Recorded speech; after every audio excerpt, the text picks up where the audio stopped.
Top 9 में सबसे पहले बात किसानों के आंदोलन की होगी। किसान आज फिर देश भर में एक दिन के लिए भूख हड़ताल रखेंगे।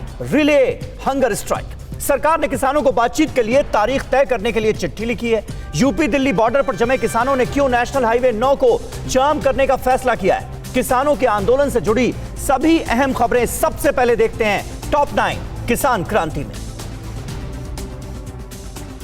कृषि कानून को लेकर विरोध कर रहे किसानों के आंदोलन का 26वां दिन है। किसानों ने आज एक दिन की भूख हड़ताल का ऐलान किया है। बीकेयू नेता राकेश टिकैत ने 23 दिसंबर को किसान दिवस के मौके पर लोगों से एक दिन का उपवास रखने की अपील की है। इसके साथ ही 25 से 27 दिसंबर तक हरियाणा में राजमार्गों पर टोल वसूली को भी मुफ्त किया जाएगा।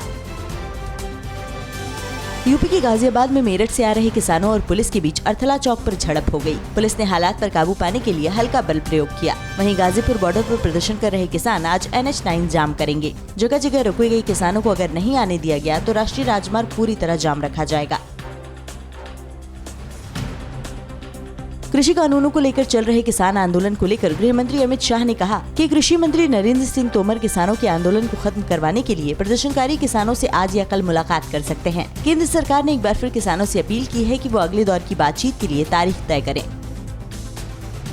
किसान आंदोलन के बीच पश्चिमी उत्तर प्रदेश के किसान मजदूर संघ ने कृषि मंत्री नरेंद्र सिंह तोमर से मुलाकात कर कृषि कानून को अपना समर्थन दिया। मुलाकात के बाद किसानों ने कहा कि हमें पहले इस कानून को लेकर कई भ्रांतियां थीं, लेकिन मोदी जी के किसानों से लगातार हो रहे संवाद के बाद हमें पूरी जानकारी मिल गई। ये कानून किसानों के हित में है। कृषि कानूनों के खिलाफ महाराष्ट्र के 20 से ज्यादा जिलों के हजारों किसान आज दिल्ली के लिए रवाना होंगे। किसान नेता अजीत नवले के मुताबिक किसान सभा के अंतर्गत दिल्ली में चल रहे आंदोलन में शामिल होने के लिए किसान अपनी अपनी गाड़ियों से दिल्ली पहुंचेंगे और आंदोलन को समर्थन देंगे।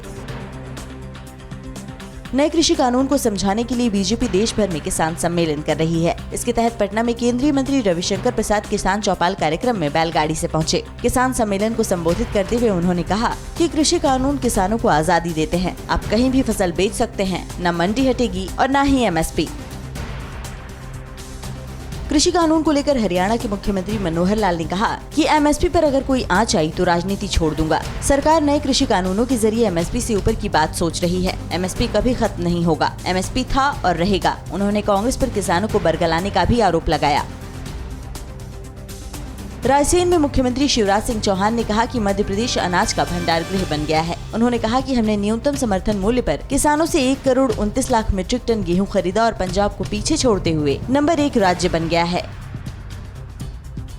बिहार के समस्तीपुर के गोभी उगाने वाले किसान भाव नहीं मिलने से गोभी को मवेशियों को खिलाने को मजबूर हो रहे हैं। किसानों को गोभी का भाव 1 से 2 रुपए किलो मिल रहा है। कुछ दिन पहले एक किसान ने 4 बीघे में गोभी पर ट्रैक्टर चलाकर बर्बाद कर दिया था, जिसके बाद केंद्रीय मंत्री रविशंकर प्रसाद की पहल से उस किसान को 10 रुपए के भाव से खरीदार मिला था।